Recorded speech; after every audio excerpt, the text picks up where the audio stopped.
So for this FRQ, we're going to start off by using our hat mat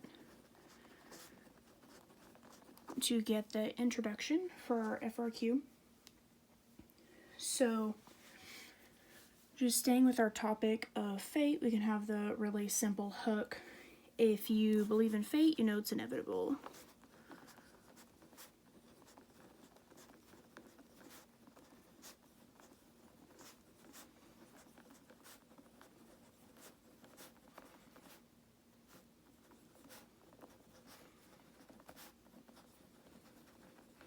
Very simple, very straight to the point, still relates to our topic, so we'll go with that for this example. Next, we're going to be going with our ATMA, author, title, main characters, and then a short summary. So for that one, let's see.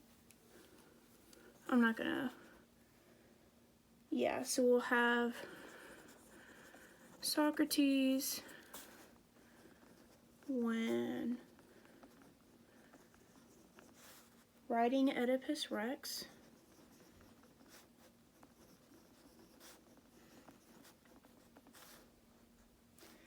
provided a juxtaposition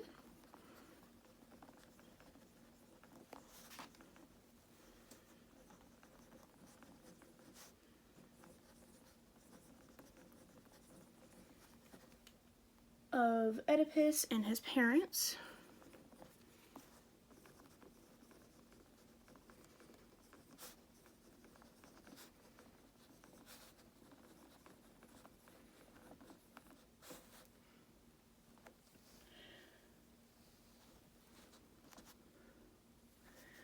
reactions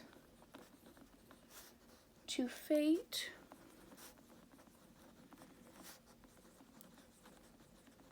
showing the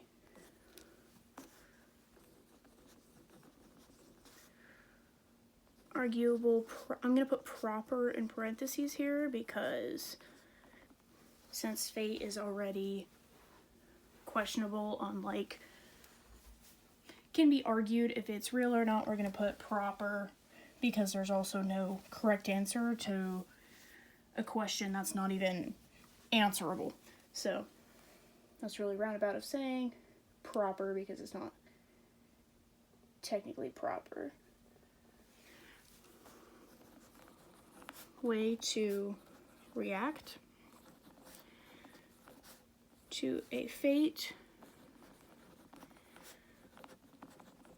with an undesirable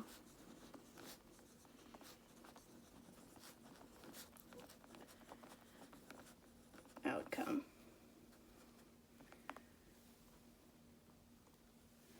Alrighty, and then for our theme,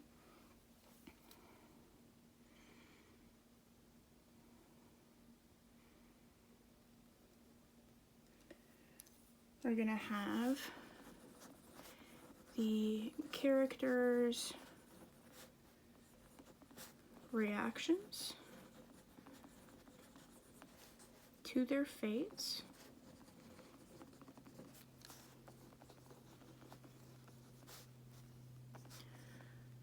both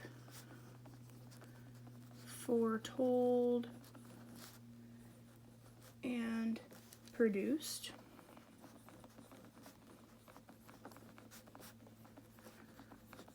Reveals their characteristics,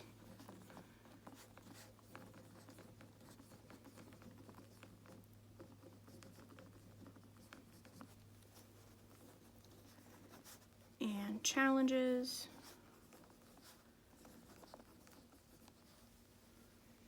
the audience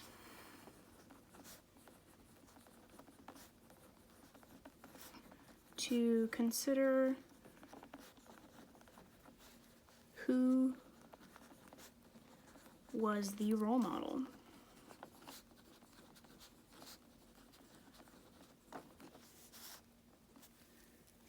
So this is obviously not a super great introduction, but it gets the point across, and we'll just be working with this.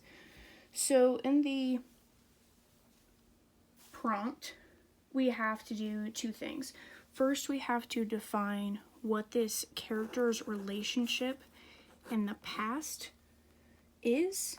One being Oedipus didn't know about this fate that was happening, but the royals tried to avoid it, and for both of them, their relationship with the past is quite tragic. So to see Socrates' juxtaposition, we need to look at both Oedipus's relationship with the past and his parents' relationship with the past.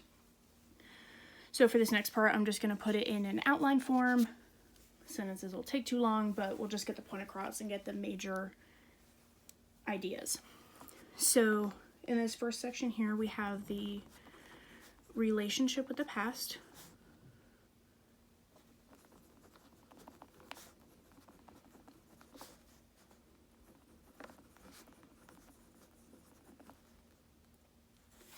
And we have Oedipus, who didn't know. Oh, that's an N. Our evidence from the text being he was given away as an infant in the hills, as we discussed, found by the shepherd later. The soothsayer had to tell him what his familial relationship was.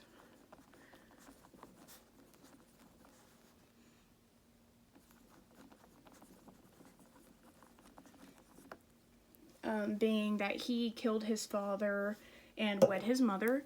And then 3, also from the soothsayer, we get the information that a murderer lives unpunished, the whole reason that there is the plague in the kingdom.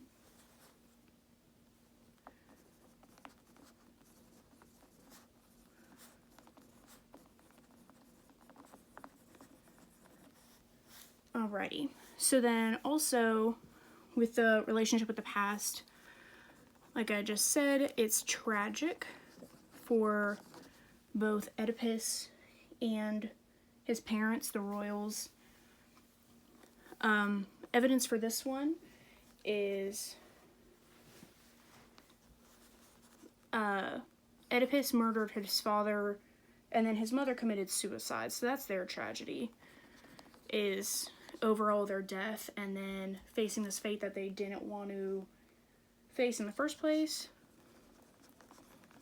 You know, they didn't want to face it because they gave away their son trying to avoid it.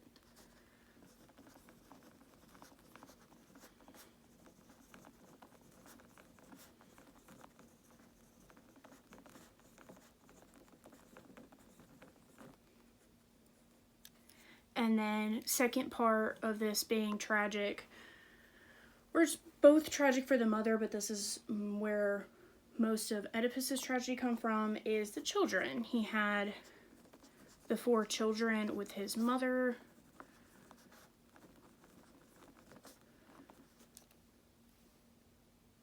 Who later had all their own problems. One being Antigone, which we read sophomore year.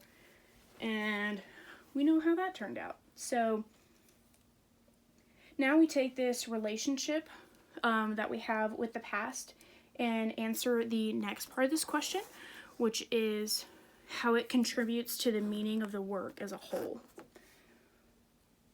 Socrates' way of thinking, asking these questions, like stimulating thought, is how I chose to relate this to the meaning of the whole, using his ideas. So in this work, we're going to assume that fate is real, and we'll analyze the characters' reactions with that assumption. So I'll just go back over here, and we have the second topic with the meaning of the work. So the first meaning of this is that Socratic way of thinking, where it asks who was in the right.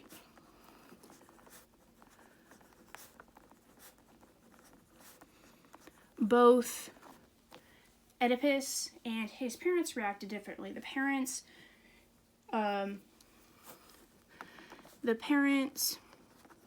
chose self-preservation.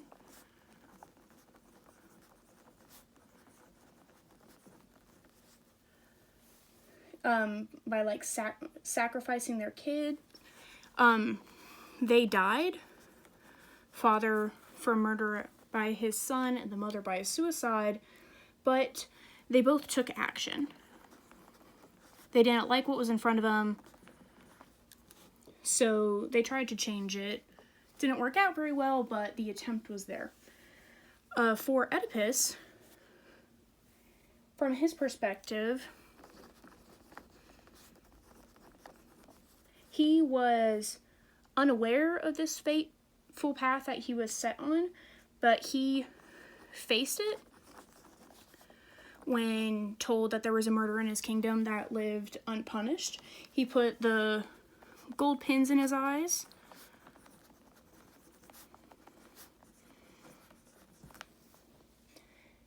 And he also exiled himself.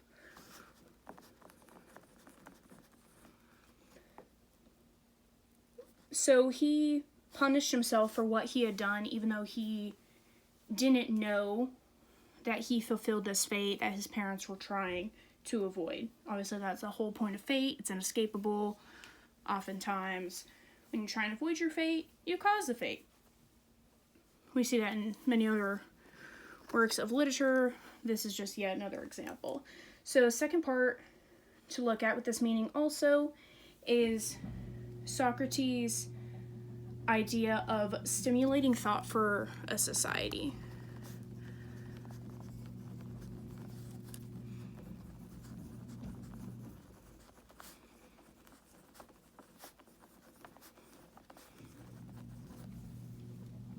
So, also when asking who was in the right, you have to see in perspective of how almost you yourself would react to something and have some empathy on the characters and how they chose to react and who was in the right for this. So Oedipus arguably acted more honorably.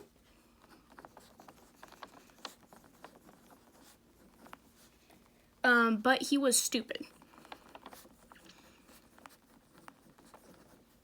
I say stupid because the soothsayer said a murderer lives unpunished.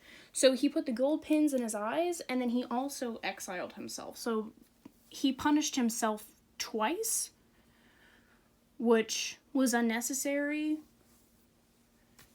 There was just no reason for that. So Oedipus, who was honorable, faced what needed to be done, didn't really question it, was willing to give up this kingdom, go into exile, but like I said, how he went about doing it, personally I think is kind of dumb, so that's why I put that in here as part of my argument.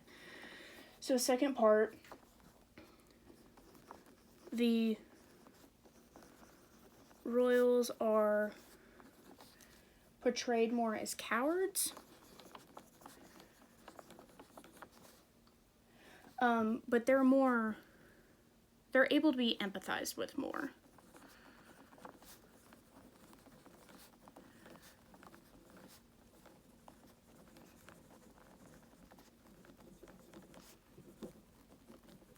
When told that your son is going to murder you or wed your mother, thinking that someone would just sit around, wait, and let it happen to them, kind of stupid. So they tried to do what they could to avoid it. Therefore, the audience can empathize with what their whole situation was and why they did what they did. So stimulating this thought, we come to the third part of this, which is the question of which one reacted properly.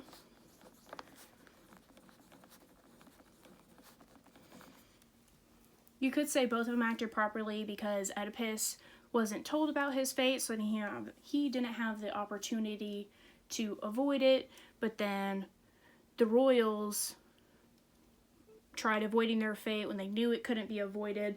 So that's a very personal perspective on how you want to determine if they reacted properly or not.